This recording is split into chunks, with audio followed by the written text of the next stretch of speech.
Boa noite, gente.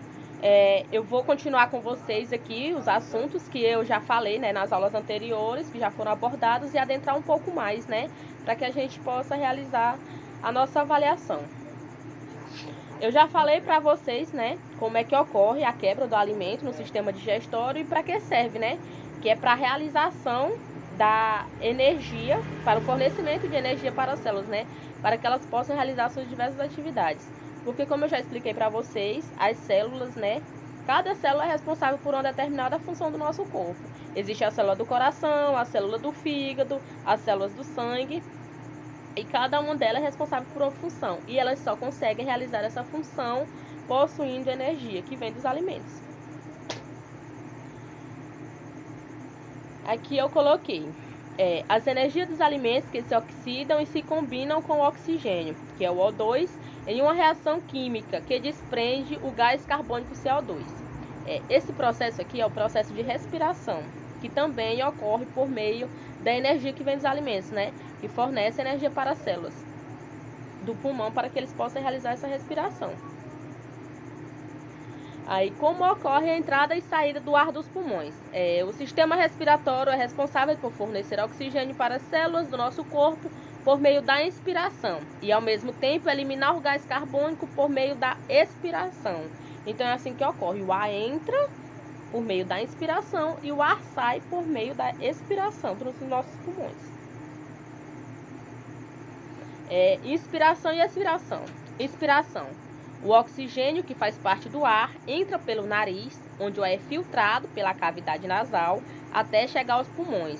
A expiração também pode ocorrer pela boca, mas nesse caso não há a filtragem necessária do ar. Quando se fala em filtragem, quando essa expiração é feita pela boca, não há nenhum mecanismo que possa filtrar esse ar, né, das sujeiras, das interferências externas. Quando é feito pelo nariz, quando o ar chega na cavidade nasal, o nosso nariz possui pelos dessa cavidade. E elas seguram toda a sujeira que vem da interferência externa. Por isso que o nosso nariz fica sujo, a gente precisa limpar, né? Porque fica acumulando sujeira durante essa inspiração pela cavidade nasal. E a expiração é o processo contrário da expiração, isto é, o ar é eliminado dos pulmões. Esse ar eliminado é rico em gás carbônico, que é o CO2. E aqui, né, essa imagem que eu já trouxe para vocês sobre a célula eucariótica animal, né, e algumas das suas organelas. E aqui eu trouxe, né, a membrana celular, que envolve e protege a célula e é importante para a troca de substâncias e o meio onde se encontra. E o núcleo, que é imprescindível na divisão celular, que contém o DNA e o RNA responsável pela transmissão da carga genética. Eu já falei para vocês, né, que esse núcleo que carrega toda a informação genética do nosso corpo, tudo que nós somos, está dentro do núcleo. E o citoplasma, que é o meio onde se encontram mergulhadas as estruturas celulares, onde ocorrem as reações químicas. Como as células conseguem energia? Eu já fiz essa pergunta para vocês, né? Os alimentos sofrem transformações no sistema digestivo do nosso corpo e nos animais. E em seguida são conduzidos para lá já transformados para células. O que é isso? No sistema digestório, né, como eu já falei para vocês, os alimentos eles sofrem as quebras enzimáticas. E a partir dessa quebra, eles vão se transformar em moléculas. Quando o alimento se transforma em molécula, ele ainda está muito grande para ser transformado em energia para a célula. O que acontece? Ele continua se dividindo, continua se transformando, até ele chegar num ponto de molécula que não pode ser mais dividido, seu estágio final. E aí ele pode ser conduzido como energia para essa célula. E aqui, né, esse sistema digestório que eu já trouxe para vocês e alguns dos seus anexos, né? Que esses órgãos que estão interligados no sistema digestório, que compõem o sistema digestório, a gente chama de anexos. O fígado, por exemplo, que é a maior glândula do corpo humano, produz o bilisuco, que é armazenado na vesícula biliar e é responsável pela separação de moléculas da gordura, facilitando assim a degradação pela ação do suco intestinal. O pâncreas, que produz o suco pancreático e é imprescindível nas transformações dos alimentos que se encontram no intestino delgado. E as glândulas salivares, que produz a saliva, que além de umedecer os alimentos na boca, já atua sobre o amido, transformando em açúcares mais simples, como por exemplo a glicose. Essas glândulas salivares, eu já falei para vocês, né, que elas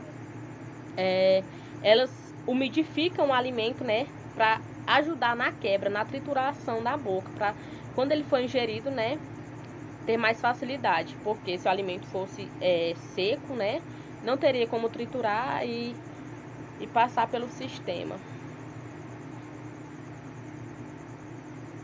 Aqui esse vídeo, né, do sistema digestório e seu funcionamento, que ele está disponível nesse link, e agora eu vou reproduzir ele para vocês.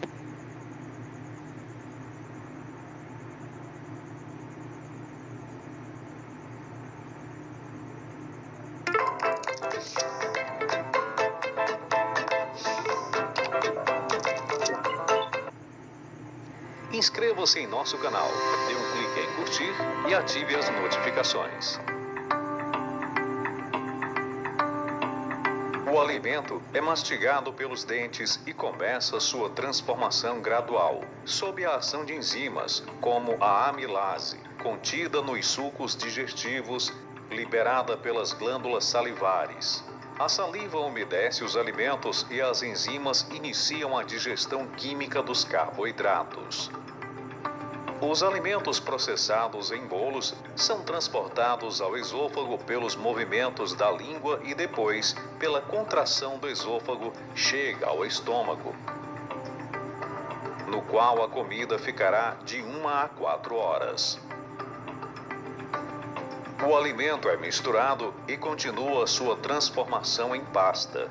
As enzimas dos sucos digestivos quebram parcialmente as moléculas de diferentes categorias de alimentos. É no intestino delgado, um tubo digestivo que varia seu tamanho entre 4 e 7 metros de comprimento, que a glicose, ácidos graxos e aminoácidos são diretamente assimilados pelo corpo.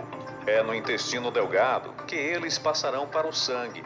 Esta absorção ocorre a nível de vilosidades intestinais, aquelas dobras microscópicas existentes na parede do intestino, com um número de quase 10 milhões, permitindo ao intestino oferecer uma superfície de absorção de cerca de 250 metros quadrados.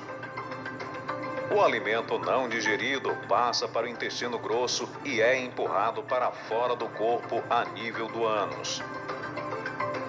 São os nutrientes provenientes da digestão de alimentos que fornecerão energia às células do corpo e permitirão o bom funcionamento dos órgãos. São, portanto, fonte de energia, liberada durante as reações químicas e convertida pelo corpo em energia mecânica e térmica.